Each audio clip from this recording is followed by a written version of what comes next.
بہت خوب ہوں گے ماشاءاللہ، اچھے ہوں گے یقیناً۔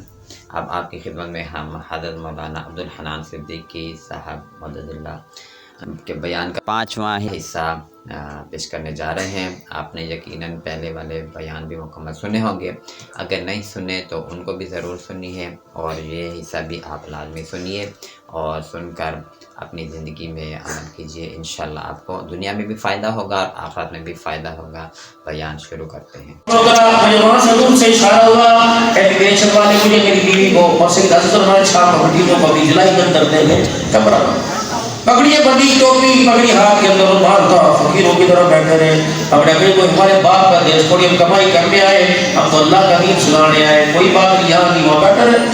اور میں نے اگلی فلائٹ پکڑ کے 8:30 بجے پہنچا وہاں میں دبئی سے، اگلی فلائٹ پکڑ کے میرے 11:15 بجے چڑھنا تھا ڈربن، اور وہاں جمعہ پڑھا تھا۔ بیٹھے رہے، جہاز بھی کھڑا ہے، فقیروں کے لیے جہاز کھڑا ہوا ہے، فقیروں کے لیے بیٹھے ہوئے، جب تک امیگریشن سے باہر کوئی انتقال کرے۔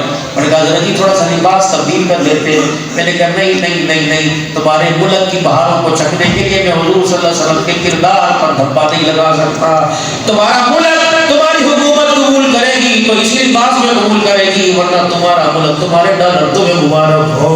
ہمیں خدا کی قسم مدینے والے کی فقیری قبول ہے، سو کے ٹکڑوں پہ گزارا ہو جائے گا، حضور صلی اللہ علیہ وسلم کے مبارک زندگی میں سودا نہیں ہوگا۔ یقین جانو مولانا ڈربن تھا یا کوبو تھا، کون سا علاقہ مجھے یاد نہیں آ رہا، میں تقریر کر کے بیٹھا، -8 ڈگری سینٹی گریڈ تھا، برف پڑ۔ اب تو پتلے سے کپڑے لے کے گئے تھے، 2 منٹ مجھے کوٹ سلوا کے دیے فوراً، اور مجھے تقریر میں پسینہ بہت آتا ہے، تھکا رہا تھا اور پسینہ بھی آ رہا تھا۔ ایک عورت رنگے سر آ کے سامنے بیٹھ گئی اور کہنے لگی اس سے ہی میں نے کلمہ پڑھنا ہے، اس کو مجھے کلمہ پڑھائے، میرے سے کلمہ پڑھایا۔ میں نے کہا کس چیز نے تجھے اللہ اکبر اسلام لانے پر مجبور کیا؟ پھر ہجکیوں کے ساتھ روئی اور اشارہ کرنے لگی اس چیز نے مجھے متاثر کر دیا ہے۔ یہ کون سا لباس ہے؟ ہمارے بالوں میں نظر نہیں آتا، تمہارے کرداروں میں نظر آ رہا ہے۔ میں نے کہا واہ مدینے والے تو بھی سونا، تیرا لباس بھی سونا۔ صدیق نے چہرہ دیکھ کے کلمہ پڑھا، اس نے محمد تیرے کردار کو دیکھ کے کلمہ پڑھ لیا تیرے لباس کو۔ میں نے کہا آر یو ہیپی؟ آپ خوش ہو؟ کہتا ہو۔ میں نے کہا کیا ہوا؟ کہنے کہ میرے گھر کے فیملی ممبر مسلمان نہیں، ان کو بھی مسلمان کرو۔ میں نے کہا میری بات مانیں گے؟ کہا ہاں یس۔ میں نے کہا اسلام پہچانتے؟ کہا کلمہ پڑھنے۔ مولا اسی وقت اس نے فون کیا، ایک بیٹا اپنی بیٹی اور اپنے شوہر کو بلا لیا، سامنے آ کے بیٹھ گئے، آئے ہے ٹکڑے ٹکڑے کر کے میں نے کلمہ پڑھایا، اٹکتی زبان میں پتہ نہیں کتنی مرتبہ پڑھانے کے بعد کلمہ پڑھا، اور ظہر و قطار ہوئے۔ یہ بات ہے تقریباً رات کے 1:30-2 بجے کی۔ اگلے دن مغرب میں اگلی جگہ بیان تھا، اللہ اکبر۔ میں نے لڑکی کا نام سمیہ، بیٹی کا نام میں نے فاطمہ، لڑکے کا نام بلال، اور آدمی کا نام میں نے لکھا ابو بکر لکھ دیا۔ اگلے دن عورت پورے حجاب میں آئی، اتنی سی اس کی آنکھیں کھلی ہوئی، برقع پیروں میں لٹک رہا تھا، اور وہ مرد جسے کچھ نہیں پتا کلمہ ہی پڑا تھا، پگڑی باندھی ہوئی، شلوار ٹخنوں سے پنڈلیوں تک، کندھے پر رومال، اس کا بچہ بھی اس حالت میں، اس کی بچی ایسی۔ میں نے کہا یہ کون ہے؟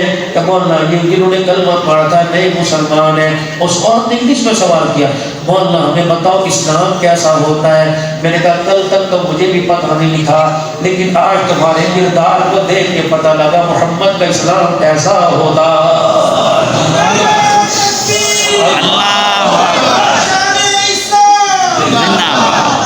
بس میرے دوستوں بزرگوں، خدا کے واسطے مجھے ملک شام میں ایک شامی عورت نے سجدے میں، حضرت پیر محمد شاہ گواہ ہے، شامی عورت سجدے کے اندر گر گئی تھی اور پگڑی کا پلو زور زور سے کھینچ لی۔ انہوں نے کہا ہو نہ ہو یہ آسمان سے فرشتے آ گئے ہیں۔ حضرت نہیں لو عربی میں لا، انہوں نے کہا نہیں پھر یہ بلال کی اولاد ہے۔ پھر وہ رو کے کہنے لگی یہ کہاں سے تمہیں ملا؟ ہم نے کہا ہمارے پاکستان میں ہے۔ رو کے کہنے لگی میری گھر والی بھی ساتھ تھی، رو کے کہنے لگی خدا را اپنے ملک میں جا کے کہنا اس کو نہ چھوڑنا۔ ہم نے تھوڑے پیسوں میں اس کا سودا کیا، اللہ نے آسمانوں سے اٹھا کے زمین پہ گرا دیا، اور مسکرا کے پرس لٹکا کے بالوں کو ہلا کے کہہ کے چلی گئی اللہ اکبر، عزت ملے گی تو پاکستان والوں اس کردار کی برکت سے عزت ملے گی۔ دنیا اس کردار کو قبول کرنے کے لیے پاکستان آ رہی ہے، لیکن پاکستان اس کردار سے نفرت کا اظہار کرنے کے لیے ان کے ملکوں کے اندر جا رہا ہے۔ بتاؤ کلمے سے انکار کرنے کا باعث کافر بنا کے کلمہ پڑھنے والا مسلمان بنایا۔ نیت کرو انشاءاللہ اللہ کا دین لے کے پوری دنیا کے اندر جائیں گے انشاءاللہ. کون نکلے گا اللہ کے راستے؟ سبحان اللہ. ماشاءاللہ جی بہت ہی مزہ آیا بیان سن کے. تو آپ بھی اپنے دوستوں کو ضرور شیئر کریں، جنہوں نے نہیں سنا ان کو شیئر کریں، تاکہ کسی نے بھی سن کے عمل کیا تو وہ آپ کی نجات کے لیے کافی ہوگا آخرت میں، کہ آخرت میں ایک ایک نیکی ضرورت ہوگی. ماشاءاللہ اپنا خیال رکھیے، دعا میں یاد رکھیے، اور چینل کو ابھی تک سبسکرائب نہیں کیا تو سبسکرائب ضرور کیجئے، لائک کیجئے، اور اپنے کمنٹس کا اظہار بھی ضرور کیجئے. اللہ حافظ.